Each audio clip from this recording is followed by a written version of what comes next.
बलात्कार इतना हो रहा है, इतना कुछ हो रहा है, जो जगह जगह पे लड़कियों के लिए कोठा होता है ना, कोठा खोला हुआ, ये सब भी पहले भारत में नहीं था। बड़ा बड़ा शहर में जाइए कोठा बना हुआ है कि नहीं है? अंग्रेज तो चले गए, लेकिन वो उनका जो दिया हुआ कानून था वो कानून भी नहीं गया, और वो जो यहाँ पर आके थोपे हैं वो भी वापस नहीं। कौन झारखंडी कौन बाहरी, हम लोग का यहाँ स्थायी नीति नहीं बना। जैसे कि बिन दुल्हा का बाराती होता ना, दुल्हा ही नहीं है और ले चले बाराती निकाल रहे, वैसे अस्थायी नीति ही नहीं बना है, बना दिए नियोजन नीति, और उसी 60-40 नीति से फॉर्म निकाला जा रहा है। और अगर किसी को लगता है कि मेरा बच्चा तो नौकरी नहीं करेगा, तो हम इसका आंदोलन करके हमको क्या मिलेगा? तो आपका बेटा नौकरी नहीं करेगा, बिजनेस तो करेगा, खेती तो करेगा, किसान तो बनेगा, अरे कुछ तो करेगा, घर में तो रहेगा, घर बना के तो रहेगा, तो बल तो आगे बढ़ेगा, बढ़ेगा कि नहीं बढ़ेगा? तो वो लोग 60-40 नियोजन नीति में नौकरी के माध्यम से हमारा झारखंड घुसेंगे, और हमारा झारखंड घुसने के बाद यहाँ का जमीन जायदाद खरीदेंगे। क्यों नहीं खरीदेंगे? वो लोग अपना परिवार लाएंगे, वो लोग कहाँ रहेंगे? हवा में तो नहीं रहेंगे। जमीन जायदाद तो वो लोग खरीदेंगे ना, तो जमीन जायदाद खरीदेंगे तो आपका जमीन भी तो बेचा रहा है। अभी सोचिए इतना कम है बाहर वाले लोग और नौकरी कर रहे हैं, ब्लॉक में करते हैं ना। पहले कहा जाता है कि लड़की देखने जाओ शादी करने के लिए तो 7 जोड़ा चप्पल खींचता था, कहा जाता है ना। अगर यहाँ कोई दादी और दादाजी लोग हैं तो वो लोग जानेंगे, 7 जोड़ा कहा जाता था, क्योंकि पैदल जाते थे पहले दादाजी, कहा जाता है ना 7 जोड़ा चप्पल घिसता था। तो वही अभी उसी का उल्टा हुआ। अभी अगर आपका जाति प्रमाण पत्र बनाने जाइएगा ब्लॉक, तो आपका 7 जोड़ा चप्पल घिसेगा। 7 दिन आपको दौड़ना पड़ेगा, मतलब वही ना, 7 दिन दौड़िएगा तो 7 दिन 1-1 लीटर पेट्रोल तो डालिएगा ना अपना गाड़ी में, तो 7 जोड़ा चप्पल का बराबर हुआ कि नहीं हुआ? तो ये बात हो रहा है कि नहीं? अब सोचिए वो लोग अगर 40% में घुस जाएगा तो क्या होगा?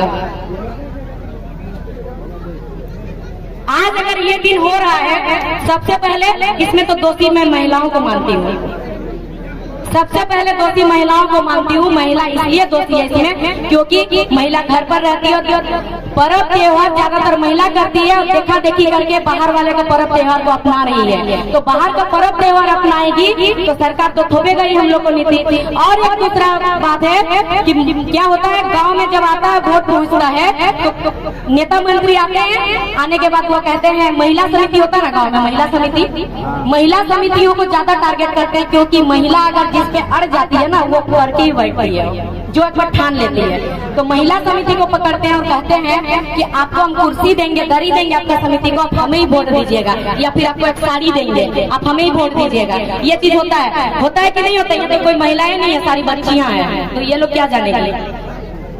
वो चीज होता है। फिर वहाँ से वोट लेते हैं तो जितना कोई भी अभी बच्ची लोग, आप लोग यहाँ बैठी है, आप लोग अपना घर जाके अपना माताओं से कहेगी कि माँ इस बार आप महिला समिति आपका जो है, आप साड़ी दरी और कुर्सी लेके वोट मत दीजिए, आपको आपका वोट बेच रहे, फिर हमारा भविष्य कैसे बनेगा? हम आगे जाके पढ़ेंगे कैसे, नौकरी कैसे करेंगे? ये सवाल जरूर कीजिएगा। और दादा लोग ज्यादा दांत मत दिखाइए, आप लोग भी कोई कम नहीं है। आप लोग क्या करते हैं, एक मुर्गा और एक बोतल दारू लेते हैं और वो गटक लेते हैं, सुबह जाके ले दाना एकदम बैठा देते हैं, वोट मार देते हैं। देते कि नहीं देते हैं? अब दारू पीना शुरू कहाँ से हुआ? पहले हमारे झारखंड में दारू पीना नहीं होता था, झारखंड के पूरा भारत देश में नहीं पीता था। जब प्रथम बार अंग्रेज आया हमारा भारत देश, पहले एक आदमी आया था प्रधानमंत्री लेवल का, और वो आके भारत आया भ्रमण के लिए कि भारत में क्या स्थिति है, भाई भारत के लोग रहते कैसे हैं। उस टाइम हम लोग का यह झारखंड नहीं था, बिहार भी नहीं था, हम लोग सब बंगाल में थे। उस टाइम बिहार झारखंड कुछ अलग नहीं होता, सब एक ही था। उड़ीसा, बंगाल, बिहार, झारखंड सब बंगाल में था। उस वक्त एक आदमी आया और वो आके यहाँ पूरा निरीक्षण किया और जाके कहता है कि भारत के लोग इतने अच्छे हैं, वहाँ कोई दारू नहीं पीता है, वहाँ के लोग किसी के साथ हिंसा नहीं करते हैं, वहाँ के लोग अपना पर्व त्योहार को धूमधाम से मनाते हैं, वहाँ कोई गरीब नहीं है, कोई अमीर नहीं है, सब इक्वल है। अभी सबका घर में धान चावल ज्यादा है, और स्टील का 1 रुपया का सिक्का है ना, स्टील वाला पैसा, पहले सोना का सिक्का रहता था। अभी जितना धान चावल है खेती करने वालों का घर में, उतना सोना का सिक्का रहता था। अगर ये बात झूठ है तो बुजुर्ग लोग से पूछ लीजिएगा कि वैसे रहता था कि नहीं रहता था। वो आए हमारे भारत में, आने के बाद वो क्या किए, अपना वहाँ चले गए, जाके वहाँ कहते हैं अगर भारत को काबू में करना है तो उनका रीढ़ का हड्डी में छेद करना पड़ेगा। रीढ़ का हड्डी मतलब समझ रहे हो आप लोग? कुछ अगर रीढ़ का हड्डी जो पीठ वाला हड्डी होता है उसमें अगर आपका कोई बार करेगा तो आप चल नहीं सकेंगे, आप कुछ भी नहीं कर सकेंगे। कर सकेंगे क्या? नहीं। तो रीढ़ का हड्डी में छेद करना मतलब भारत में जाके दारू बेचो, सबको दारू पिलाओ। और वहाँ एक कोलकाता में एक दारू का दुकान खोला और उस दुकान के बाहर में लिखा था आओ पियो आनंद लो, ये लिखा हुआ था, आओ पियो आनंद लो। पहले उसको बुला के पिलाया, पिलाने के बाद फिर आदत बनाया।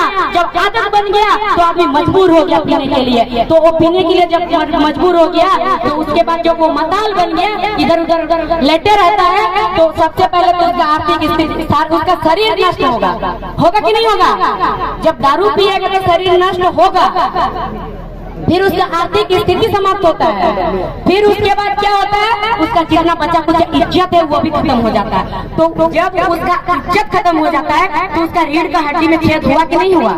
फिर वो आदमी को कोई वैल्यू देता है? नहीं देता है। उसी तरह से वो लोग रीढ़ का हड्डी में छेद किया। वो लोग को मालूम था कि अगर भारत के लोगों को दारू पिलाएंगे तो ये लोग खत्म हो जाएगा।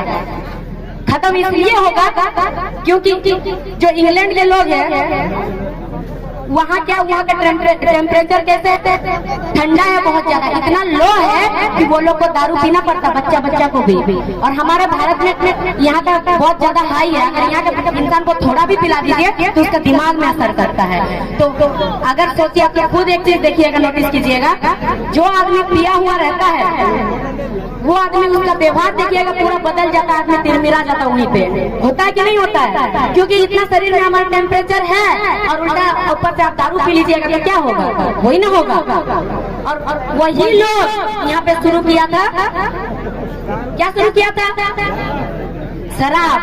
और एक चीज, जो अभी बलात्कार इतना हो रहा है, इतना कुछ हो रहा है, जो जगह जगह पे लड़कियों के लिए कोठा होता है ना, कोठा खोला हुआ, ये सब भी पहले भारत में नहीं था। ये शर्माने वाला बात नहीं है, हकीकत बात है। वो लोग आने के बाद हमारा भारतीय परंपरा, हमारा भारतीय संस्कृति, रीति रिवाज ये सब बहुत ही सुंदर था। यहाँ के लोगों को कोई छल कपट कर ही नहीं सकता था। वो लोग आए, सबसे पहले वो लोग महिलाओं को, बेटियों को अपना जाल में फंसाने लगे। जाल में मतलब प्यार मोहब्बत वाला, शर्माने वाली बात नहीं, हकीकत बात है। प्यार मोहब्बत वाला जाल में फंसा के शादी ब्याह करते हैं, फिर उसको छोड़ देते हैं। और हमारे भारतीय संस्कृति में तो है कि किसी का बेटी अगर दूसरा रात में शादी करेगी तो फिर उसको अपनाता नहीं है घर वाला।